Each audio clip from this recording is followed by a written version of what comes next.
Namaste, welcome to this episode. This is my channel, and as you can see, this is my name too, that is Rahul Ras, and this is a kind of a my profile. And in this video, I am going to discuss about TCS, NQT, or you can say Ninja verbal ability questions of 2021 in last phase of year, and these all questions are actual questions. So I think कि अगर आप ये video last तक देखोगे तो you will get a lot of ideas and experiences and how to solve and how to tackle this kind of equation in a very less time, and kind of a to do tricks and tips I will give you during the entire video. So please stick till the end, and kindly if you want then share with your colleagues, friends, so it will be helpful to you and me too. Okay, so let's go. तो यहाँ पे आप देखो कि यहाँ पे लिखा है some sentences are missing from the given text, choose from the list A to C the most appropriate for each gap. Okay, and there is a one extra sentence part that you do not need to use. Okay, so this is a kind of a, you can say, fill in the blank passage. So let's go. Okay, यहाँ पे it is written that कि Krupabai Satthianadhan was India's pioneering writer in English. तो I hope कि बहुत से लोगों को इस वर्ड का मीनिंग नहीं पता होगा. I think so. पॉइनरिंग, तो जो पॉइनर होता है, पॉइनरिंग आई एन जी के साथ ये एडजेक्टिव का फॉर्म है, बट पॉइनर का मतलब ये होता है कि किसी को कहा जाता है कि जो इंसान किसी चीज़ को फर्स्ट खोजता है या फिर किसी चीज़ में वो फर्स्ट स्टार्ट लेता है, वो पॉइनर कहलाता है. ओके, तो यहाँ पे कह सकते हो कि ये जो नाम की लेडी है वो इंडिया की फर्स्ट पॉइंटरिंग राइटर इन इंग्लिश है, मतलब कि वो इंग्लिश की फर्स्ट राइटर थी. काइंड ऑफ यहाँ पे जो मीनिंग निकल के आ रहा है ये आ रहा है. Okay, space she also authored a novel Saguna. Okay, so यहाँ पे स्पेस वन पे हमें क्या, मतलब इन तीनों ऑप्शन से कोई एक सेलेक्ट करना है. This is actual question. तो यहाँ पे क्या होगा? Okay, so the main term is that. Okay, तो अब यहाँ पे देखो कि यहाँ पे जो नाम लिखा हुआ है कि इस लेडी का पूरा नाम. ओके, और यहाँ पे जो यूज़ किया गया है वो प्रोनाउन का यूज़ किया गया. ओके, तो नो डाउट कि यहाँ पे जो होगा ऑप्शन नंबर ए होगा, वो यहाँ पे फिल होगा. ओके, ये किस तरीके से मैं आपको बताया, ये काइंड ऑफ ए ट्रिक आप देख सकते हो कि इस नाम के जगह पे सी का यूज़ किया गया, जो कि एक प्रोनाउन है. सी जो प्रोनाउन है वो इसको रेफर कर रहा है. ओके, तो ये नो डाउट आँख मूंद के भी आप बोल सकते हो कि ये यहाँ पे आएगा. Okay, that is a native of the Bombay presidency. She wrote articles for the periodicals under the byline and Indian lady. Okay, kind of with that. Okay, again she also authored a novel Saguna, a story of native Christian life. Okay, in this passage there are some kinds of word which are misleading you, confusing to you. So but आपको offend नहीं होना है, because हम यहाँ पे है आपको बताने के लिए. Okay, तो इन सेकंड पे क्या होगा कि आप देखो कि यहाँ पे जो फ्रेम का जो सेंटेंस है उसे फील ये आ रहा है कि वो जो है ऑथर्ड की हुई है एक नॉवेल को सगुना नाम की. ठीक है, जहाँ पे एक स्टोरी है नेटिव क्रिश्चियन लाइफ, मतलब कि वो जो सगुना नॉवेल है वो क्रिश्चियन की लाइफ का स्टोरी है. Okay, space Krupabai then went to write another novel Kamala, मतलब इसके बाद करूपाबाई जो थी दूसरी नॉवल को लिखने के लिए गई. तो यहाँ पे ऑप्शन क्या होगा? यहाँ पे अगर आप सेकंड नंबर पढ़ो, like Queen Victoria is believed to have read this novel and been impressed. And third option is that Karupa Bai received a scholarship to study medicine in the Madras Medical College. Okay, तो आप यहाँ पे देखो कि option number two पे ये जो option number C है वो किसी भी वे से सुटेबल नहीं खाता है, क्योंकि यहाँ पे एक इंग्लिश की नॉवल की बात की हुई है, यहाँ पे बात की हुई है डायरेक्ट की स्कॉलरशिप पे वो मद्रास पढ़ने को गई. तो नो डाउट कि ये हो नहीं होगा. तो यहाँ पे क्या होगा? ऑप्शन नंबर बी होगा. ऑप्शन नंबर बी इस तरीके से होगा कि जो वो नॉवल लिखी थी सगुना को, उसको क्वीन विक्टोरिया जो है वो माना जाता है कि उस नॉवल को पढ़ी थी और उससे इम्प्रेस्ड हुई थी. तो ये सेंटेंस है वो पार्टिकुलरली यहाँ पे फिट बैठता है और यही ही आंसर होगा. तो इसका जो आंसर होगा ऑप्शन नंबर ए होगा. तो यहाँ पे कुछ नहीं करना है, बस आपको पैसेज का फील लेना है, और जो भी मतलब ऑप्शन फील पे बैठता है by means of a grammatical you have to click. Okay, so something like that कि for the four sentences S1 to S4 paragraph below sentence S1 and S4 given from the option P, Q and R S, choose the most appropriate sentence for S2 and S3 respectively. मतलब scene ये है कि यहाँ पे दो sentence दी हुई है S1 and S4 और दो सेंटेंस जो है मिसिंग है. ओके, आपको ये जो तीन ऑप्शन है उससे आपको दो सेंटेंस चूज करना है जो कि इस पैसेज को पूरा एक मीनिंगफुल पैरा पे कन्वर्ट करे. ओके, तो I think this is easy for you too. और ये सवाल एक्चुअल सवाल है जो टीचर्स में पूछी गई है. तो पढ़ते हैं इसे. लिखा है although we commonly say that fire ants bite, fire ants actually stings, मतलब यहाँ पे बात की गई है कुछ चींटियों के बारे में जो बाइट करती है. ओके, तो ये कॉमनली कहा जाता है कि fire ants bite, fire ants actually sting, ठीक है। तो यहाँ पे क्या फिट बैठता है, इसके बाद आप यहाँ पे कह सकते हैं कि ऑप्शन नंबर क्या होगा, कि आप यहाँ पे ऑप्शन नंबर क्यू पढ़ो, okay. Like they sting humans to disturb their nest, okay. यहाँ पे जो S1 की जो लाइन है वो ख़त्म किस चीज़ से हो रही है, फायर एंड्स एक्चुअली स्टिंग। और देखो ये जहाँ पे ख़त्म हो रही है और जस्ट उसके बाद ये स्टिंग का डिस्कशन किया हुआ है, like they stings humans who disturb their nest. तो नो डाउट कि ये यहाँ पे परफेक्टली सूट हो रही है। क्यों? क्योंकि ये जहाँ पे ख़त्म हो रही है वहीं से ये एंड हो रही है, ठीक है। तो ऑप्शन नंबर क्यू। तो नो डाउट जब यहाँ पे आप देखो कि पहला ऑप्शन नंबर क्यू यहाँ पे सूट हो रहा है और क्यू क्यू से यहाँ पे और कोई भी ऑप्शन नहीं है, तो पक्का है कि यही आंसर ही होगा। आपको अगले पैसेज पे ये काइंड ऑफ ए ट्रिक और टेक्निक आप कह सकते हो कि आपको अगले ऑप्शन को चेक करने की ज़रूरत ही नहीं है, क्योंकि अगर यहाँ पे क्यू फिट बैठ चुका है तो यहाँ पे ऐसा और भी कोई भी ऑप्शन नहीं है जो क्यू यहाँ पे कंसिस्ट होता हो। तो पक्का है कि ऑप्शन क्यू वाला ही होगा। तो आपको ये पी लाइन को पढ़ने की ज़रूरत ही नहीं है, आप आँख मूंद के भी इसे क्लिक कर सकते हो। तो इस तरीके से आप अपना टाइम सेव कर सकते हो, ओके। इस बात पे आप सब्सक्राइब कर सकते हो, okay. And the third question is that कि which one of the following sentences use formal language, okay. So guys, firstly I tell you that कि there are basically two types of words, okay, languages, kind of a formal and informal, okay. तो अगर आप basically दोनों में difference समझो तो ये इस तरीके से होती है कि फॉर्मल वर्ड्स का इस्तेमाल या फॉर्मल लाइंस या फिर पैरा का इस्तेमाल वहाँ पे किया जाता है जहाँ पे आप किसी फॉर्मल जगह पे यूज़ कर रहे हैं, लाइक ऑफिस में या फिर अपने कॉलेजेस में या स्कूल्स में या फिर किसी गवर्नमेंट ऑर्गेनाइजेशन में। बट इनफॉर्मल वर्ड का इस्तेमाल आप वहाँ करोगे, लाइन का इस्तेमाल करोगे चाहे फ्रेंड्स के बीच, फैमिलीज़ के बीच या फिर चिलिंग के बीच, ट्रैवलिंग के बीच, kind of a that, okay. तो this is a kind of a thing. तो just read the sentence from last option, like hey what are you doing here, okay. So just see कि here is the word used, that is hey. तो hey से ही पता चल रहा है कि वो informal word है, it means this line is used for the friends. Second one is that कि let's go to the park today, यहाँ पे कहा जा रहा है कि चलो पार्क चलते हैं आज। तो ये भी काइंड ऑफ इनफॉर्मल वर्ड है, क्योंकि लेट्स गो का इस्तेमाल दोस्ती यारी के बीच में या पार्क्स में जाते हो, ठीक है। And the second option is that I would be grateful if you consider my leave application. आप इस चीज़ को कंसिडर को, आप लाइन को पढ़ो तो आपको फील आएगा कि यहाँ पे कहा जा रहा है कि मैं बहुत ग्रेटफुल हूँगा अगर आप मेरा लीव एप्लीकेशन को कंसिडर करोगे। तो ये नो डाउट कि एक फॉर्मल लैंग्वेज का इस्तेमाल है, क्योंकि यहाँ पे फॉर्मल वर्ड का इस्तेमाल हो रहा है। Like would is a formal word, grateful is a formal word, kind of a that. And option number A is that can I sit beside you, मतलब कि मैं आपके बगल में बैठ सकता हूँ। तो ये काइंड ऑफ है, ये भी इनफॉर्मल वर्ड है। तो यहाँ पे ऑप्शन नंबर बी जो होगा वो राइट आंसर होगा। This question is a kind of that tenses, okay.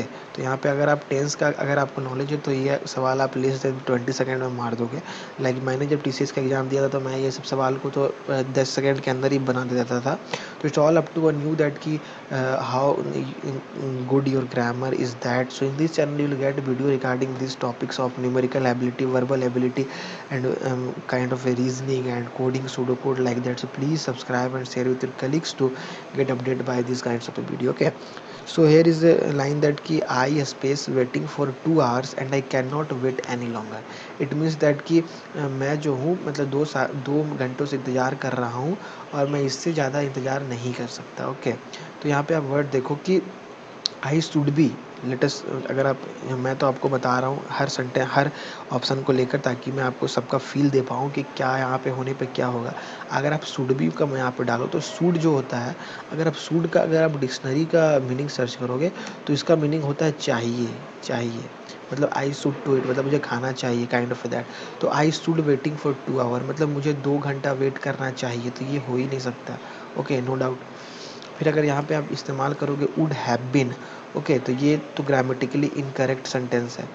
अगर आप यहाँ पे यूज करोगे वुड बीन तो ये भी ग्रामेटिकली इनकरेक्ट सेंटेंस है, ओके। बट अब यहाँ पे ऑप्शन नंबर ए देखो, हैव बीन, ओके। तो हैव बीन जो सेंटेंस है वो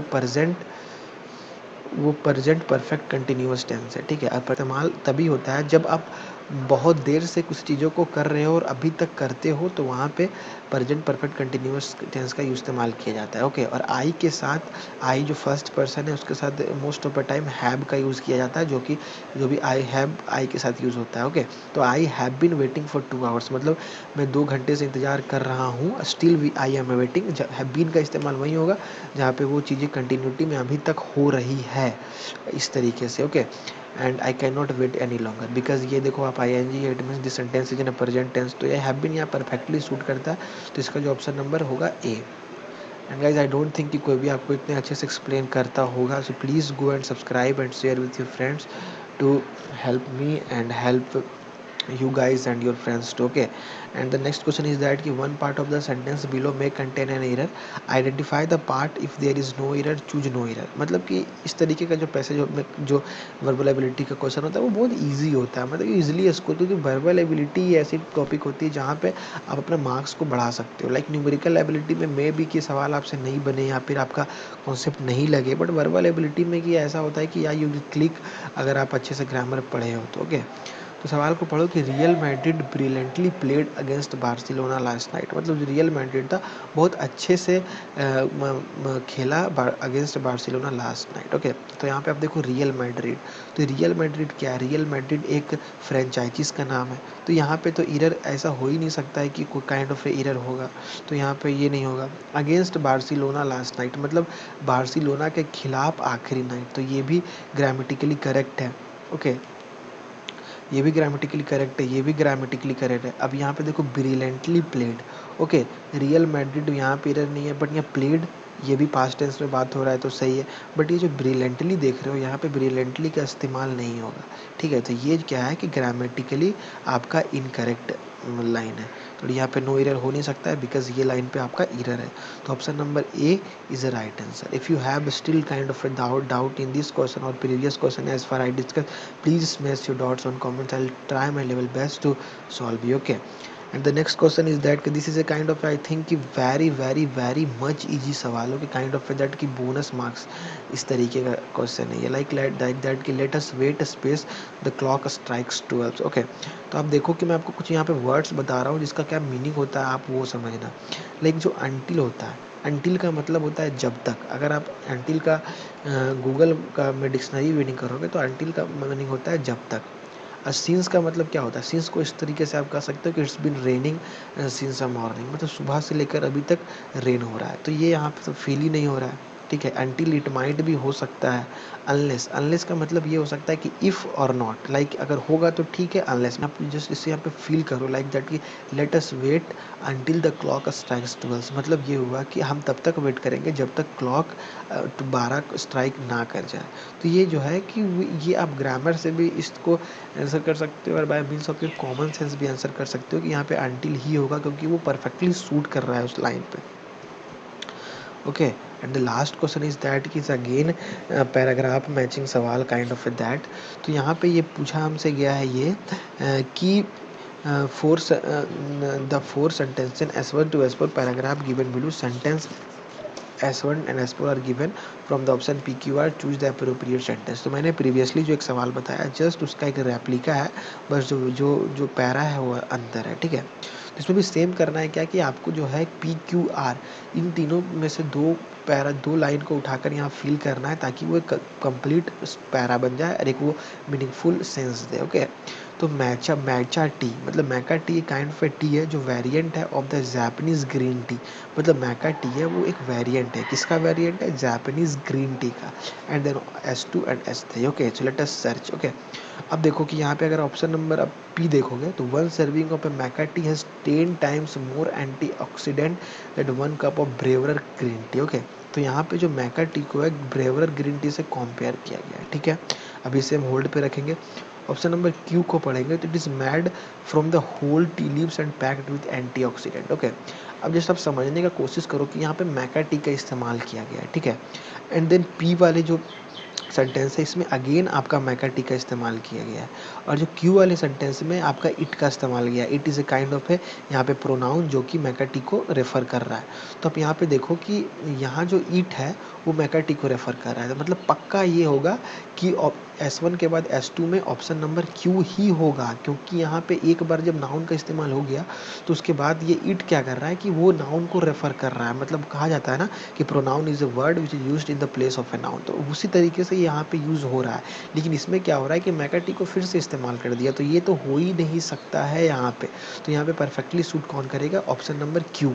ओके, लाइक दैट कि it is made from whole tea leaves and packed with antioxidant. And then फिर आप पढ़ो ऑप्शन नंबर 3 के लिए, like green tea gets its signature green colour from chlorophyll which is a powerful detoxifier. तो यहाँ पे आप देखो कि यहाँ पे मैकर्टी के बारे में फर्स्ट लाइन में बात किया गया, सेकंड टी के लाइन में भी मैकर्टी के बारे में बात किया, बट आप यहाँ पे ऑप्शन नंबर 4 पढ़ो, like according to many sources the main antioxidant in green tea EGCG boost metabolism. Okay, तो यहाँ पे देखो कि जब ऑप्शन नंबर क्यू यहाँ पे जब परफेक्टली सूट कर गया, ठीक है, लेट अस सपोज यहाँ सूट कर गया, तो यहाँ पे और कोई भी ऐसा ऑप्शन नहीं है जहाँ पे ऑप्शन नंबर क्यू जो है वो फर्स्ट में है। तो पक्का है कि ऑप्शन नंबर क्यू जब फर्स्ट में नहीं है तो ये ऑप्शन नंबर सी इसका आंसर होगा। ये सवाल इस तरीके से ही फ्रेम किया जाता है कि आप अगर S2 में पहचान लिए कौन है तो आप ऑटोमेटिकली ये ऑप्शन से क्लिक कर दो और आपको फिर क्या है कि आपको दूसरा ऑप्शन को खोजने का ज़रूरत नहीं पड़े, क्योंकि TCS के जितने भी क्वेश्चन होते हैं उसमें आपका हर सवाल पे, मतलब अब जो न्यू फॉर्मेट की अब आ गई है उसमें हर सवाल का एक पार्टिकुलर टाइमर होता है और सवाल को इस तरीके से ही एडजस्ट किया जाता है कि आपकी वहाँ पे चालाकी और आपकी IQ की भी चेकिंग होती है। लाइक अगर आपको S2 की आंसर मिल गई तो आपको S3 के लिए नहीं जाना है, आपको यहीं पे ही एस क्यू के बाद P जो है यहाँ पे आपको ऑप्शन में चेक करके यहीं से मार देना है। तो in this video I discussed all the things with kind of A tips and tricks जो मैंने फॉलो करके TCS के एग्जाम्स एक बार में मैंने क्रैक की हुई थी। Okay, so if you find this video interesting please share with your colleagues and friends. अगर आप 2023 बैच के हो रहे हो and if you have in any kind of a doubt, kind of a placement regarding or subject syllabus, kind of anything required, any companies off campus recruitment or on campus recruitment, please ping me in this Instagram ID, please subscribe my channel, and in this channel I'll upload video regarding these topics. I think you are aware, so thank you and I wish you all the best for your placement journey.